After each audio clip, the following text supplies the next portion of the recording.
said that he doesn't rule out targeting Hamas anywhere they are. You said that you don't want to see Qatar hit again. Are there any guarantees that Qatar? Well, he won't be hitting in Qatar, as I say. I call it Qatar. You call it Qatar. You're actually more right, but actually you're allowed to go. Didn't fail because it had one central message, and we considered it before we launched it, and that is, you can hide, you can run, but we'll get you. Qatar के मुद्दे पर ऐसा लग रहा है कि अमेरिकी राष्ट्रपति डोनाल्ड ट्रंप और इजरायली प्रधानमंत्री बेंजामिन नेतन्याहू के बीच एक मत नहीं बन पा रहा है। यही वजह है कि सोमवार 15 सितंबर को जब व्हाइट हाउस के ओवल ऑफिस में ट्रंप से इजरायल के कतर पर आने वाले समय में किए जाने वाले हमलों के बारे में पूछा गया तो उन्होंने स्पष्ट शब्दों में कहा कि वो कतर पर हमला दोबारा नहीं करेंगे। लेकिन दूसरी ओर उसी दिन नेतन्याहू ने उनके बयान का खंडन कर दिया। नेतन्याहू ने कहा कि अगर जरूरत पड़ी तो हम दोबारा जरूर करेंगे। 15 सितंबर को व्हाइट हाउस में पत्रकारों से बातचीत करते हुए राष्ट्रपति ट्रंप ने कहा कि इजराइल कतर पर दोबारा हमला नहीं करेगा। उन्होंने कतर के अमीर शेख तमीम बिन हमद अल थानी से फोन पर बात की थी और आश्वासन दिया था कि ऐसी घटना दोबारा नहीं होगी। ट्रंप ने कतर को महान सहयोगी बताया और इस हमले को इजराइल के हितों के खिलाफ बताया। उन्होंने ये भी कहा कि उन्हें हमले की पूरी जानकारी पहले नहीं थी और उन्होंने इसे रोकने की कोशिश की थी। ट्रंप ने ट्रूथ सोशल पर अपने बयान में कहा कि हमला इजराइल या अमेरिका के हितों को आगे नहीं बढ़ाता, ये नेतन्याहू का फैसला था, मेरा नहीं। अब 15 सितंबर को ही नेतन्याहू ने अमेरिकी विदेश मंत्री मार्को रूबियो के साथ एक प्रेस कॉन्फ्रेंस में ट्रंप के दावे को सिरे से खारिज कर दिया। उन्होंने कहा, हमास को खत्म करना हमारा लक्ष्य है और अगर इसके लिए कतर में कार्रवाई की जरूरत पड़ी तो हम पीछे नहीं हटेंगे। नेतन्याहू ने कतर पर हमास को सुरक्षित पनाहगाह देने का आरोप दोहराया और भविष्य में हमलों से इनकार नहीं किया। ये खुला खंडन ट्रंप के लिए एक झटके के रूप में देखा जा रहा है। ट्रंप ने गजा युद्ध को समाप्त करने और हमास के साथ बंधक सौदे को प्राथमिकता दी है, लेकिन नेतन्याहू की पूर्ण जीत की नीति इससे टकरा रही है। हालांकि ये पहली बार नहीं है जब नेतन्याहू ने कतर को लेकर ऐसा बयान दिया है। उन्होंने इससे पहले भी कहा कि मैं कतर और उन सभी देशों से कहता हूं कि जो आतंकवादियों को शरण देते हैं या उन्हें बाहर निकाल दें या फिर उन्हें न्याय के कटघरे में लाएं, क्योंकि अगर आप ऐसा नहीं करेंगे तो फिर हम करेंगे। अब ऐसा लग रहा है कि इजराइल और अमेरिका की डिप्लोमेसी एक दूसरे से टकरा रही है। जानकार मानते हैं कि फिलहाल मिडिल ईस्ट में जो कुछ भी चल रहा है उससे इजराइल और कतर के बीच ये तनाव गजा युद्ध को और जटिल बना सकता है।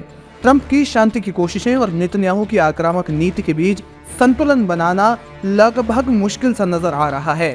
आपको बता दें कि कतर ने जवाबी कदमों की धमकी दी है और अगर इजराइल भविष्य में दोबारा हमला करता है तो ये क्षेत्रीय युद्ध को और ज्यादा भड़का सकता है। इस स्थिति पर वैश्विक समुदाय की नजर लगातार बनी हुई है।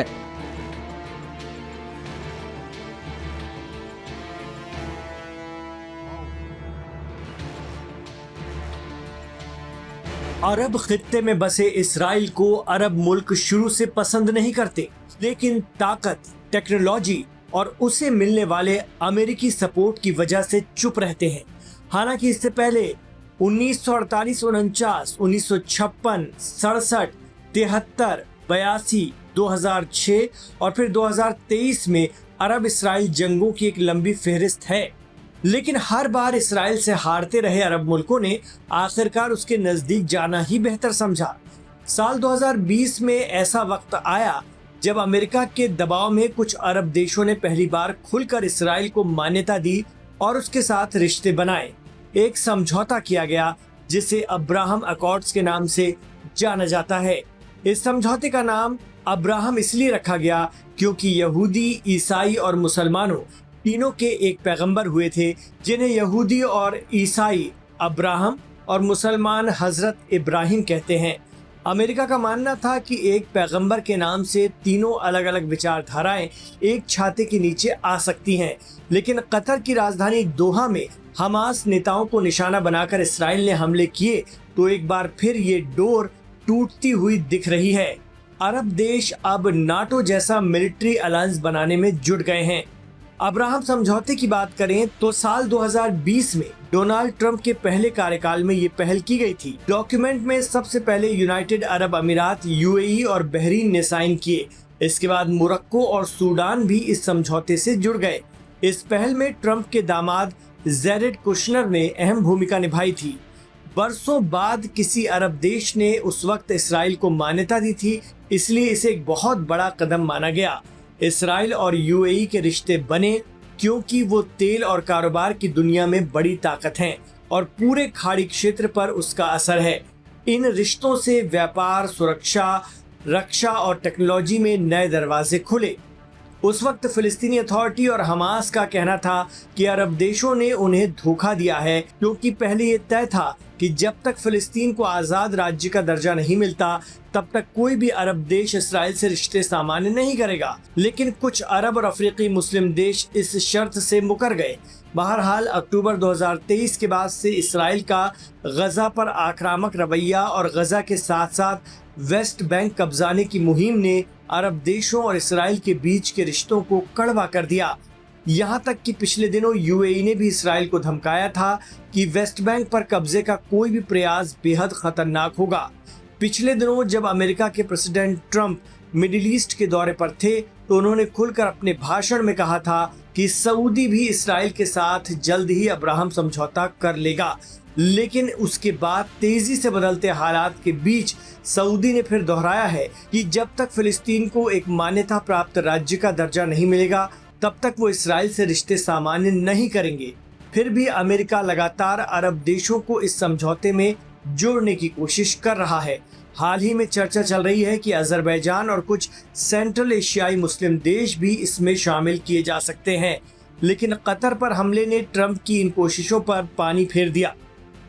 अब अरब देश एक हो रहे हैं। क्या वो इसराइल के साथ अब्राहम समझौता तोड़ेंगे?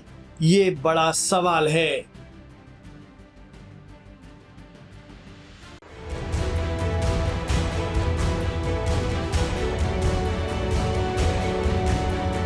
तारीख 9 सितंबर 2025। घटना दोहा पर इजरायली हमला। जी हां, इजराइल ने कतर की राजधानी दोहा पर एक बड़ी एयर स्ट्राइक की थी जिसमें हमास चीफ खलील अल हैया और अन्य सीनियर अधिकारियों को निशाना बनाने के उद्देश्य से हवाई हमले किए गए थे। बेंजामिन नेतन्याहू ने खुले तौर पर इस हमले की जिम्मेदारी ली, जिसके बाद कई देशों ने इजराइल की आलोचना की, बल्कि कहीं न कहीं अब अरब देश इस हमले के बाद एकजुट होते दिखाई दे रहे हैं।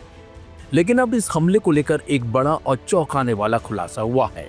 खबर है कि इजराइल की खुफिया एजेंसी मोसाद को हमास नेताओं को मारने के लिए ऑपरेशन चलाने का निर्देश दिया गया था, लेकिन मोसाद ने ऐसा करने से साफ तौर पर मना कर दिया था। वॉशिंगटन पोस्ट की रिपोर्ट के मुताबिक इजराइल ने अपने एजेंट के जरिए कतर में हमास के नेताओं को मारने की प्लानिंग बनाई थी, लेकिन मोसाद ने इनकार कर दिया था। इसमें बताया गया है कि मोसाद प्रमुख डेविड बोर्निया ने इस कदम का विरोध किया क्योंकि इस तरह की कार्रवाई से कतर के साथ उनकी एजेंसी के नए रिश्ते टूट सकते थे। हमास ने दावा किया कि इस एयर स्ट्राइक में उसके कार्यवाहक नेता खलील अल हैया सहित शीर्ष अधिकारी नहीं मारे गए।